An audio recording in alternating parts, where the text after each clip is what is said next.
अर्जुन ने अपने आप को श्री कृष्ण को समर्पित कर दिया था। अर्जुन होता हुआ भी नहीं था, इसलिए कि उसने जो कुछ किया अर्जुन के रूप में नहीं, श्री कृष्ण के सेवक के रूप में किया। सेवक की चिंता स्वामी की चिंता बन जाती है। अर्जुन का युद्ध अपने ही पुत्र बब्रुवाहन के साथ हो गया, जिसने अर्जुन का सिर धड़ से अलग कर दिया और कृष्ण दौड़े चले आए। उनके प्रिय सखा और भक्त के प्राण जो संकट में पड़ गए थे। अश्वमेध यज्ञ का घोड़ा बब्रुवाहन ने पकड़ लिया और घोड़े की देखभाल की जिम्मेदारी अर्जुन पर थी। बब्रुवाहन ने अपनी मां चित्रांगदा को वचन दिया था कि मैं अर्जुन को युद्ध में परास्त करूंगा, क्योंकि अर्जुन चित्रांगदा से विवाह करने के बाद लौटकर नहीं आया था और इसी बीच चित्रांगदा ने बब्रुवाहन को जन्म दिया था। चित्रांगदा अर्जुन से नाराज थी और उसने अपने पुत्र को यह तो कह दिया था कि तुमने अर्जुन को परास्त करना है, लेकिन यह नहीं बताया था कि अर्जुन ही तुम्हारा पिता है। और बब्रुवाहन मन में अर्जुन को परास्त करने का संकल्प लिए ही बड़ा हुआ। शस्त्र विद्या सीखी, कामाख्या देवी से दिव्य बाण भी प्राप्त किया अर्जुन के वध के लिए। और अब बब्रुवाहन ने अश्वमेध के अश्व को पकड़ लिया तो अर्जुन से युद्ध अश्वयंभावी हो गया। भीम को बब्रुवाहन ने मूर्छित कर दिया और फिर अर्जुन और बब्रुवाहन का भीषण संग्राम हुआ। अर्जुन को परास्त कर पाना जब असंभव लगा तो बब्रुवाहन ने कामाख्या देवी से प्राप्त हुए दिव्य बाण का उपयोग कर अर्जुन का सिर धड़ से अलग कर दिया।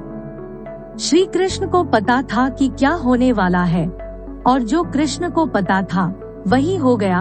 वे द्वारिका से भागे भागे चले आए। दाऊ को कह दिया, देर हो गई तो बहुत देर हो जाएगी, जा रहा हूँ। कुंती विलाप करने लगी, भाई विलाप करने लगे।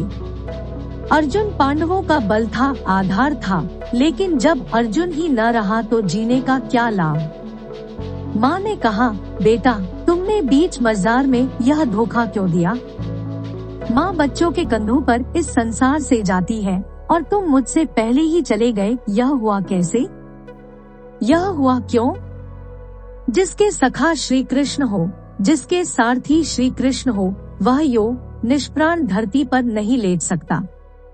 पर यह हो कैसे गया। देवी गंगा आई, कुंती को कहा, रोने से क्या फायदा, अर्जुन को उसके कर्म का फल मिला है। जानती हो, अर्जुन ने मेरे पुत्र भीष्म का वध किया था धोखे से। वह तो अर्जुन को अपना पुत्र मानता था, पुत्र का ही प्यार देता था, लेकिन अर्जुन ने शिखंडी की आड़ लेकर मेरे पुत्र को बाणों की शैया पर सुला दिया था। क्यों, भीष्म ने तो अपने हथियार नीचे रख दिए थे। वह शिखंडी पर बाण नहीं चला सकता था, वह प्रतिज्ञाबद्ध था, लेकिन अर्जुन ने तब भी मेरे पुत्र की छाती को बाणों से छलनी किया। तुम्हें शायद याद नहीं, लेकिन मुझे अच्छी तरह याद है।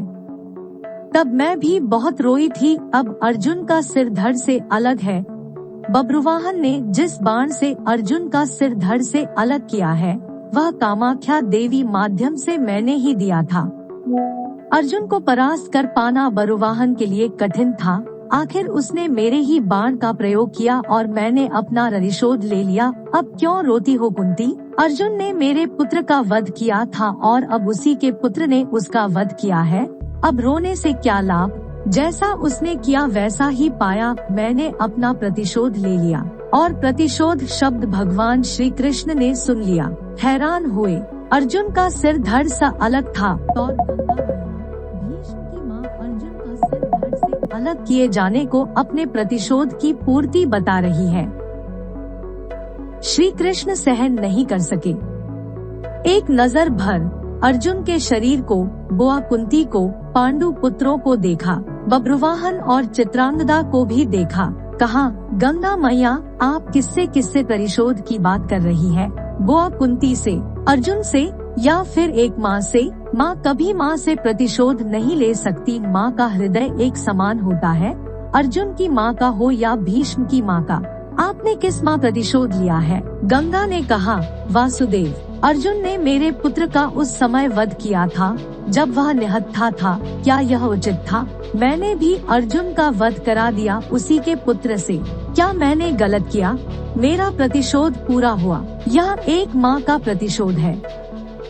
श्री कृष्ण ने समझाया, अर्जुन ने जिस स्थिति में भीष्म का वध किया, वह स्थिति भी तो पितामह ने ही अर्जुन को बताई थी, क्योंकि पितामह युद्ध में होते तो अर्जुन की जीत असंभव थी और युद्ध से हटने का मार्ग स्वयं पितामह ने ही बताया था।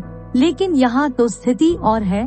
अर्जुन ने तो बब्रुवाहन के प्रहारों को रोका ही है, स्वयं प्रहार तो नहीं किया, उसे काटा तो नहीं। और यदि अर्जुन यह चाहता तो क्या ऐसा हो नहीं सकता था? अर्जुन ने तो आपका मान बढ़ाया है, कामाख्या देवी द्वारा दिए गए आपके ही बाण का प्रतिशोध लेकर आपने पितामह का, अपने पुत्र का भी भला नहीं किया। गंगा दुविधा में पड़ गई। श्री कृष्ण के तर्कों का उसके पास जवाब नहीं था। पूछा, क्या करना चाहिए? जो होना था सो हो गया, आप ही मार्ग सुझाएं। श्री कृष्ण ने कहा, आपकी प्रतिज्ञा पूरी हो गई, उपाय तो किया ही जा सकता है, कोई रास्ता तो होता ही है। जो प्रतिज्ञा आपने की वह पूरी हो गई। जो प्रतिज्ञा पूरी हो गई तो अब उसे वापस भी लिया जा सकता है, यदि आप चाहे तो। क्या नहीं हो सकता? कोई रास्ता तो निकाला ही जा सकता है। गंगा की समझ में बात आ गई और माँ गंगा ने अर्जुन का सिर धड़ से जोड़ने का मार्ग सुझा दिया।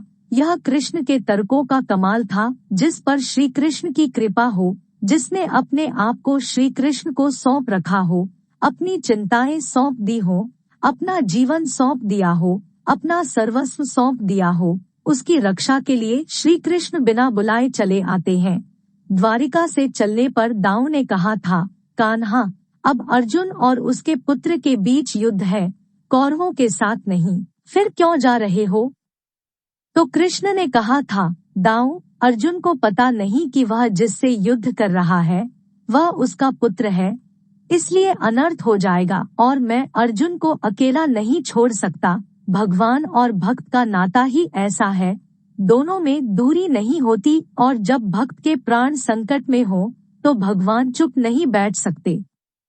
अर्जुन का सारा भाव हो और कृष्ण दूर रहें, यह हो ही नहीं सकता। याद रखें, जिसे श्री कृष्ण मारना चाहे कोई बचा नहीं सकता और जिसे वह बचाना चाहे उसे कोई मार नहीं सकता। अर्जुन और श्री कृष्ण है ही एक, नर और नारायण।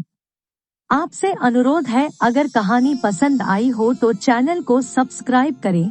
हम वीडियो बनाने के लिए बहुत मेहनत करते हैं। वीडियो को लाइक और सब्सक्राइब करें। हमें आपके समर्थन की आवश्यकता है ताकि हम आपके लिए ऐसे ही अनोखी और ज्ञानवर्धक कहानियों के वीडियो लाते रहें।